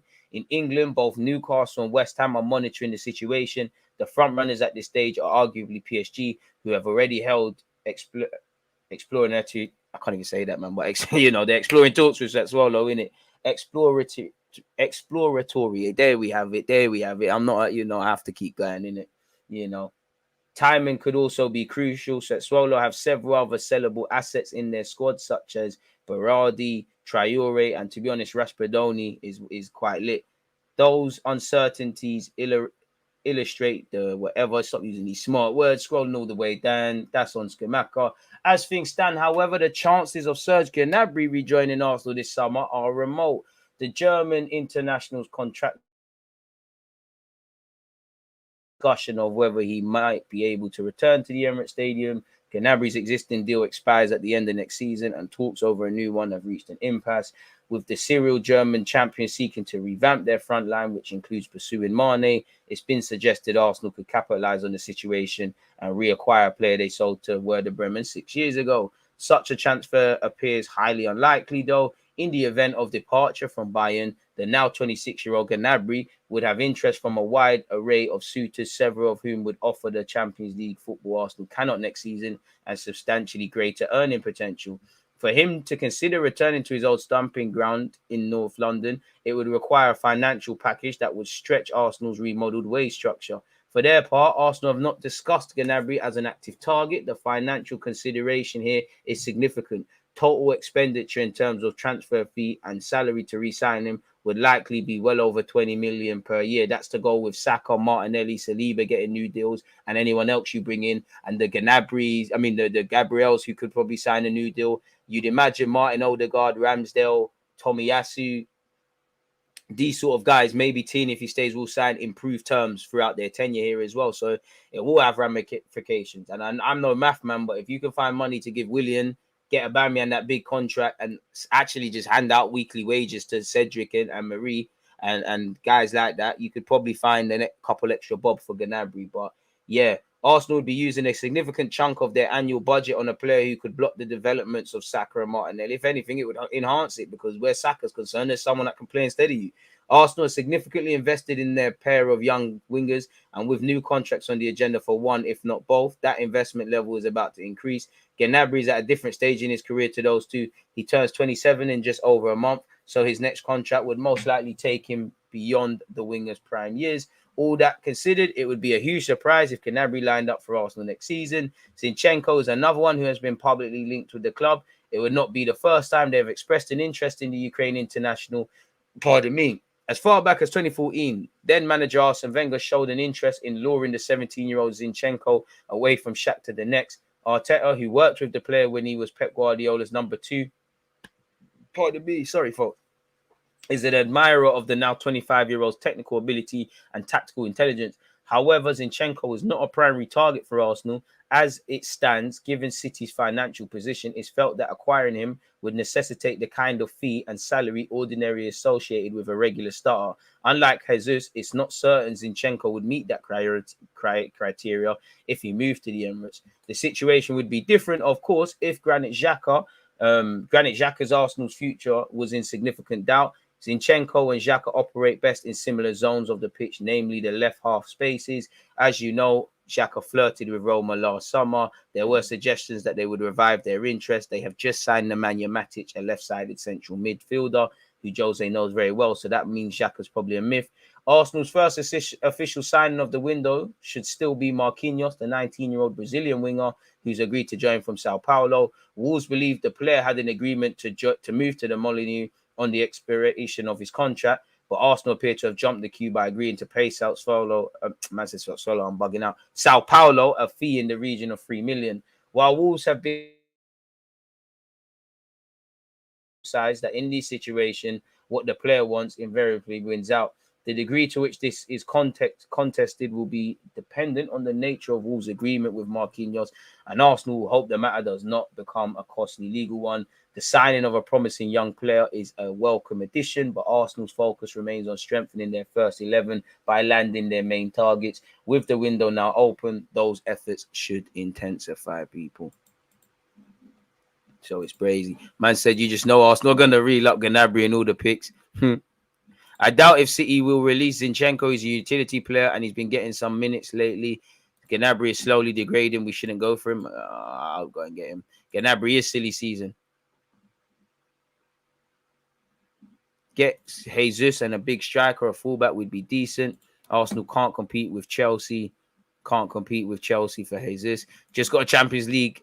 Just eats ad Twitch violating Brazy. Scamacca is not good enough.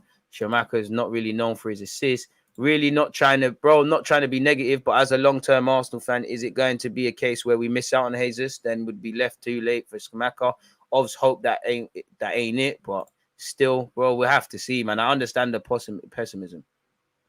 DG, my man, we are hanging on full hope. We love this club so much. That's why we keep hoping. Then the other club's doing the right thing. I don't know about that. I'm just literally just here to, as I always say, I'm just reading what you lot are reading. Like, in my heart, Arsenal can't really do much more. I don't expect too much from them, really and truly. IG1, love for that. See you getting the spammers out. 8 likes until 200. Make sure you're running that up, people. It's 400 odd of you locked in. Hell's going on there. Yeah, I did see Gnabry in the GQ thing.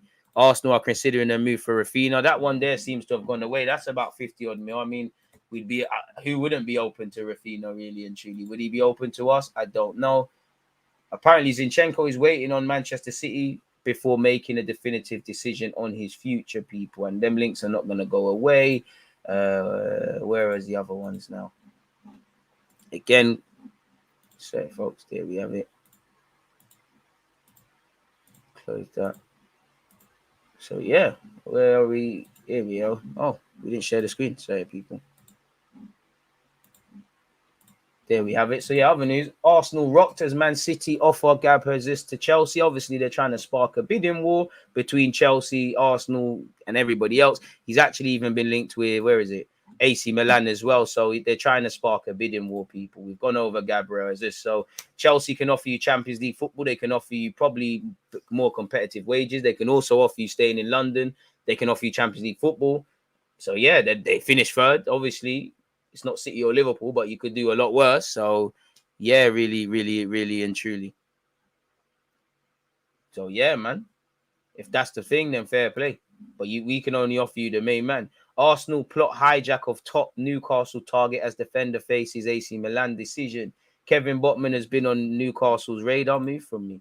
Arsenal have reportedly decided to weigh up a move for the central defender. So what would that mean for Saliba, Ben White and Gabriel? I don't really believe this, but he's a decent player, really and truly, and he can effectively play on the left-hand side. This is probably bidding war stuff. But this report also reports that Arsenal and United have recently held talks about Botman, and it remains to be seen if either Premier League side act upon that. Newcastle will certainly feel aggrieved if the Netherlands under-21 does move to either, considering that Lille have reportedly accepted an offer from them, but it is the player that has turned them down. You ain't got the juice, bruh. And to be honest with you, I wouldn't turn down AC Milan. Look what it's done for Tammy Abraham, people. Arsenal have been linked with more attacking targets rather than defenders of late. Lacazette's gone, and we already know the players that we've been linked with. Away from that, what's this? What's Football.London got for us? If it's nothing new, it's getting close. We already heard about Skamaka. Any offer for Osimhen must be exceptional, around 150 million euros. And so far, Arsenal and Bayern haven't reached 85 to 90 million euros. It will be necessary to see if an offer will come from these clubs that will make Napoli stagger. Broja is a potential replacement. Arsenal are interested in signing Leandro Trossard this summer. I very much doubt that, but it will be someone who stops scoring against us. We've already read the Athletics thing. Rivaldo has told Richarlison to join Arsenal. This could be a big summer for Richarlison, and his compatriot Edu, who is a technical director at Arsenal, could be crucial in any potential move to the Gunners. He looks set to leave Everton with several big clubs interested, and Arsenal looks a good option for the forward. Crazy. Joining a club that fights near the top of the Premier League is ours. Could be important for Richarlison after a tough season with Everton, in which he was crucial to saving the club from relegation. If he gets a big move, he'll have a better chance of becoming a first-choice striker for Brazil at the World Cup in Qatar. Marquinhos seems that, deal officially signed between Arsenal and Sao Paulo for Brazilian winger Marquinhos. Everything completed on a permanent deal, 3.5 million quid. Obviously, Skamaka is open to coming to the Emirates. According to this publication, we've revived our interest in Arthur Melo. I don't buy that. Maybe that's a backup if Tielemans doesn't arrive, or if there's any movements between any, Granit Xhaka says I want to leave or something. So, yeah, I'm taking Arthur Melo, but why not? Spurs have joined the race allegedly for Youri Tielemans. Youri Tielemans' future is up in the air too. He's got a few clubs interested. Tottenham definitely have an interest there, but it wouldn't be the end of the world if they didn't get him. Jack Wilshere has claimed that Arsenal have a big chance of signing Gabriel Jesus. What have you said about Ramsdale? Great, crazy, man. So, yeah, irrelevant Arsenal news gets thrown in there. Ramsdale set for England start as Gareth Southgate plots Italy changes. So, shout out to him for that. We've already seen this. As with Tielemans, discussions between Edu and Gabriel Jesus' camp have been ongoing for months. There have since been expressions of interest from elsewhere, with Chelsea staying abreast of developments. Arsenal remain confident they can land their top two targets. So, yeah, it is what it is. They'll start closing stuff. Tab police, leave me alone. What's this saying? Arsenal really want Ruben Neves. Let's see what this is. Arsenal really want to sign Ruben Neves from Wolves, according to reports. He's said to be keen on a move to either Arsenal or Manchester United this summer. Barca also rumoured, but it seems like they want Bernardo Silva now. Arsenal have also received a major boost in their pursuit of Gabriel Jesus, as the asking price has dropped to 45 million. Apparently, there's been suggestions Arsenal want Basuma, but apparently Arsenal will only be willing to negotiate a deal should they fail to sign priority target Youri Tielemans. Allegedly, as you can see here, Arsenal, the latest club to be considering a bid for Leeds United's Rafinha, the Brazilian. And a bulk of this is probably with Lewandowski and Di Maria and maybe Bernardo Silva going to Barcelona. So it's bad news for Ruben Neves and Rafinha. We'll have to see, because ain't you got an offer from Liverpool? I don't know if Liverpool will still try and sign you after Darwin Núñez, but he's widely expected to leave Ellen Road this summer, with a number of European giants linked to his signature. Barcelona had been considered favourites to land the forward, but their financial constraints may make it difficult to finalise a deal. Apparently, supplemented by the sale of record signing Pepe. Easier said than done. We shouldn't go for Tielemans. Is there anyone you think we should go for? I don't know why are you saying we shouldn't go for Tielemans? You think we shouldn't go for him? Gnabry shouldn't go for anyone, K-Money. Bloody hell. So I would be open to Rafinha. Apparently, Arsenal have confirmed an offer for Eddie Nketiah. Gnabry and Zinchenko once again are off the table. We've spoken about Kevin Botman. So it is what it is in that regards. So there's that. I don't know why the screen's gone, but let me make a mental note. Botman, Gnabry, Rafinha. just so when I cut up these clips, we can think of a title as well. So yeah, I wouldn't believe any of this, man. I can see Rafinha going Newcastle, where they're linking up all the Brazilian players then, giving him the bag, but why not, man? Thomas Tuchel would also like to work with Gabriel Jesus. Why not? But I mean, if he doesn't score goals, you're gonna have bare false nines. Thomas Partey reveals he's changed his. Oh, we spoke about that yesterday. Big up Mario Gnabry for signing his pro deal. I think this guy's got a big future at our football club, if I'm completely honest with you. As you can see here, people, he made 20 appearances for our under 18 side last season. He got 4 goals and provided many assists. He also made his 23s debut as well. I think he's decent with his right foot, left footed, play on the left, play on the right. Knows when to take someone down the line, knows when to play 1-2s, plays with his head up. Potential is just potential and whatnot. But yeah, I mean, I wouldn't spend Botman. I don't know why I keep calling him Kevin Botman, but yeah, that's his name. He's slow, simple as that. Fair enough. Why not toss? I'll take him for the squad, but he's not going to do much. I hear what you're saying because I've said that about Tielemans as well. There's a lot of things that we get onto Granit Xhaka about. Tielemans does. Apparently, Arsenal have announced their list of out-of-contract players. That's Lisa Evans, Tobin Heath, Lacazette, Eddie Nketiah. As you can see here in brackets, contract offered, ongoing discussions. Victoria Skanabdebek, forgive me, people. Linda Williams, ongoing discussions. Obviously, farewell Lacazette. Joe Lopez wasn't going to make the grade here. Jordan McNeff wasn't going to make the grade here. Jonathan Dinzai was kind of brought in to supplement the under-23 squad. Stood no chance of making it here at all. So, yeah, man. Tottenham are in advanced talks with Spence. Crazy, man. Let them do the thing, man. Really. Come on, big up Friday. I like when Tielemans actually shows up, but he has a habit of not. And we already have enough sheeps that hide in big games. I hear that. That makes sense. So, yeah, what else is there? I think that seems to be it where the transfers are concerned, people. This guy is gassing up the thing. We might as well watch this again. I don't know if this journalist knows what he's talking about. I've never watched him, but gassing up the thing. Marquinhos, Arsenal's new teenage signing, could be another Martinelli. He might be, or he might be what a Wellington Silva. The 19-year-old is close to making his debut. Completing his move, people. And hopefully he gets a chance to impress in his debut season at the Emirates, gets to stay at the club and show he can do a thing in pre-season, or if not, goes on loan. Not everyone's going to do this thing. All I would say, the minimum, turn that 3 million into a profit. I hope he does his thing. If selecting just one word to describe Marquinhos on the pitch, it would be speed. He's electrifyingly fast. I mean, I need to know you got a brain, bro. Pepe's quick. I'm not really feeling this article, man.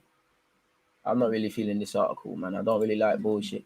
But once again, we've been linked with our Famelo people. Apparently, the sporting directors met with middlemen and reps of various clubs to try and get things done. On that occasion, a meeting with Arsenal was staged to try to find accommodation for Arthur. But today, 20 days after that, the Brazilian's future still remains to be solved. The Gunners today are the only club that has really expressed interest in the purchase of Arthur. And with the London club, Juventus has tried to enter in negotiations that could entertain an exchange of players. That's dead. Long story short, people, again, it's just that, we were onto him before. We're not onto him now. So it is what it is. And I think with that closes the transfer part of this, people. Transfer news. I've never seen Marquinhos, really and truly. Pepe's gone, man. Pepe should be forcing it out. It's got to that point. If you're sitting on the bench next season, it's your fault. Not that I'm saying Arteta shouldn't play you, but you know where you stand with the gaffer. He's not rating you, so go and get your thing to do. Go and get your gaffer to do stuff. Yeah, man. De Jong gonna be a baller for United. Hopefully they do ruin him. I'm not a massive fan of the Tielemans deal, but I do like the fact he's both-footed. Crazy, man. Transfers are happening. What else you lot saying? I missed out bare of you lot stuff. Read a stat that we've only played our first choice back for 10 games in 10 league games. That's mad to me. That's very mad. Reports say that Odegaard is the next permanent captain. They've done my man Tierney dirty. Fullbacks' lives matter too, exactly. But Odegaard's the teacher's pet for Arteta. He loves him in it, so he's always going to do that. 10 times is unacceptable. City saw Chelsea have new owners and that Lukaku wants our trust. They want the bag. Gus Till from final. He's all right, but no. What else have we got? I think that's all you lot's comments. Let's not lie, we're all tearing up. We were all tearing up after Newcastle. Nah. I mean, if you're letting the Newcastle, bro, you think I'm crying over Arsenal? Are you crazy? Disappointed, frustrated, but yeah, man. Bro, I cried so hard when we lost to Brom. That's because, like, what the hell is happening? Like, how have we got here? Your thoughts on the backup left-sided centre-back? I don't really like Selezu, the Southampton lad. I won't say no to Sven Botman, but unless you're gonna find a centre, for me, if you could find a low-key experienced left-sided centre-half, one that loves defending, one that's different to what we have, then I get it. There's no point bringing in, like, Botman's cool, but he's 20, early 20s, he's another project on. You've just spent 50 million on Ben White, we spent 30 odd on Gabriel, you've got Saliba back next season, like, come on now, you got Tomiyasu who can play there. Holding's not a great player, but he's not a bad one. I know he has good and bad periods, back free tacks, but if you're not bringing in better than what we have, then you might as well just keep Marie and that in it. Like, if you could get someone that's 26, 27, even 30, and they've been in defensive systems, like they really understand the art of defending, I'm on that. But other than that, what's the point? Botman's not going to be cheap, and I'm not going to say centre half isn't a priority, but if you was to buy anyone in defence, I think we all agree you'd either buy a backup left back or someone that could take Tini's spot, or maybe on the right hand side. I take Arthur, but he has to be Plan B. It seems, but I would be cheeky on loan with an option to buy. I'd bring him into the club, to be honest with you. Why not? And then, yeah, obviously, here that fully clubs are afraid of sight. Oh, he has got that court case around him. Also saw the stat that the back four only played 10 games together. Article said it was due to injury, not choice of the manager. Of course not. Feel like we've got too many young players. Probably do, but it is what it is. Would you rate if we got Basuma an hour? We could do that. Would you take a punt on Kelechi? Nah, that's a myth. I actually really like the look of Sander Berge. A bit too cumbersome for me, if I'm honest with you. You reckon Arteta is the man? Right now, he's the man. Is he the man to bring us trophies and that? Boy, I can't say that until you show me the man to get top 4, because he bottles it. And I would like to see real pressure on his job, really, because I think it's easy for him. I think it's better managers have had significantly more pressure. And, with that pressure comes a privilege. With all of these things, I need to see why we're doing all of this. Doesn't seem like there's anything else, people. Apart from Leandro Trossard and Yuri Tielemans are both on Arsenal's wish list. Maybe that's a replacement for Pepe, really, and he'll accept being a squad don. Trossard, really. I think he's contracted until 2023 as well, so there might be that. Allegedly, Arsenal have entered the race for Giovanni Simeone, where we've heard before. Getting a bit boring.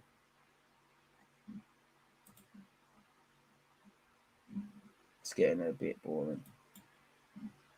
Very boring.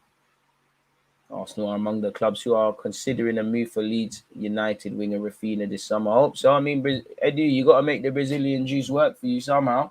If you can't, and can't lie, Edu, you need to leave this. You need to leave this transfer window with some real credibility for me. What do you think of Onana, the centre back or the keeper? Trossard's a techie baller. I wouldn't be against it, but I wouldn't say we should do it. Talisio, with our injury record, forget about it. Tierney has been fit fewer than 7 matches out of 10 over the last few seasons. That's not harsh. Emotions aside, would that be acceptable for a captain of your favourite team? Yeah, I'm taking Tierney. Yeah, Tierney MC, mate. No one can tell me anything. See, Tierney's my guy. That's what it comes down to.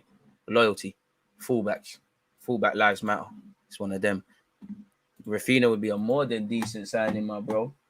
That's what we should do, but do I see it? Probably not. And apparently, Ryan... Well, why is my screen not sharing? Sorry, people. Yeah, he's quite decent. He's got a good engine, man. Trossard Sabula, I mean, we've seen him rip us quite a few times, slyly. Apparently, understand Eddie Nketiah's contract extension expected to be confirmed by Arsenal in the coming days, despite the player being named on the list of players departing the club. So this probably tells you that it's probably been signed. Pictures have been taken, really. Arsenal to confirm Eddie Nketiah new contract despite surprise exit announcement. No, it's not. His contract ran out. So it's not really. Timo Werner and Ziyech for sale. Would you take them? Nope. We've got too many frustrating players. Why are we going to take more? What to talk about Werner? Is he a striker? Is he a left winger? He works hard. He doesn't. Werner don't believe in himself either. So I don't forget all of that. Arsenal set to confirm that Eddie will be extending his stay in North London in the coming days. Express Sports understands that Arsenal are set to confirm that striker Eddie Nketiah has signed a new long-term contract with the club in the coming days, despite the Gunners naming the forward on their list of summer departures in a club statement. People, as you know, we named 6 departures from the men's and women's teams. So extension talks over a new contract had been ongoing behind the scenes for several months. After Eddie Nketiah rejected Arsenal's last proposal in December, there was interest from Gladbach, Palace. There was a bid from Palace in the last 2 windows as well. It looks like Arteta's got to keep his man. Apparently now the Gunners are set to reward his impressive end of season form with a lucrative new contract that could see him earn over double his current 45 grand a week salary. And Nketiah is expected to earn close to 100k per week when he puts pen to paper on a new deal. He's also set to switch allegiances to Ghana ahead of the World Cup, people, and he wanted assurances ahead of game time in North London before committing to the Gunners. So apparently, in an exclusive interview with Express Sport, their technical director also shot down the Germans' previous clubs to Nketiah. No, not for us. We're very happy with our current players in that position, so that topic was not for us. Gladbach were onto him as well, people, and he looked like he could be destined. And everywhere apart from Arsenal's official.com website has said we've completed the move for the Sao Paulo winger Marquinhos. He could even play with Arsenal's 23. So he could play with the 23's first team or go on loan. We don't know. We have to see what the next steps are for that individual, people. So man. It is what it is, man. Young IC3 getting paid, but he should never be on 100 bags a week. But it's not my piece. I don't care. Simple as that, man. It is what it is. I mean, it's a 5-year deal, and that it's probably an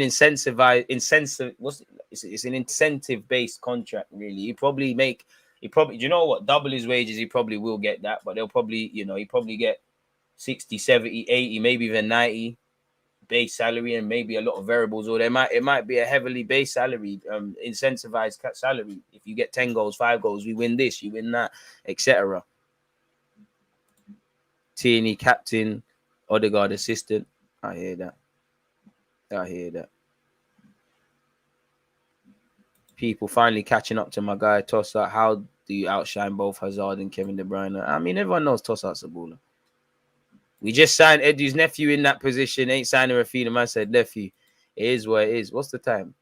All right, it's almost 1:30. With that, though, people, we've been here for close to 2 hours. I'm going to leave you lot to enjoy what's left of your Friday. I'm going to go eat something, hit the gym, and then I'll be back at 4:30 to play Football Manager with you lot. Then after Football Manager, I'm doing up Love Island, people. So, on that note, the talking points, all of these things have been amazing. I appreciate you lot support, people. You lot's talking points, questions, all of these things, man. Please make sure you hit the like button. We have to have been on 200. So, we've ended with 200 odd.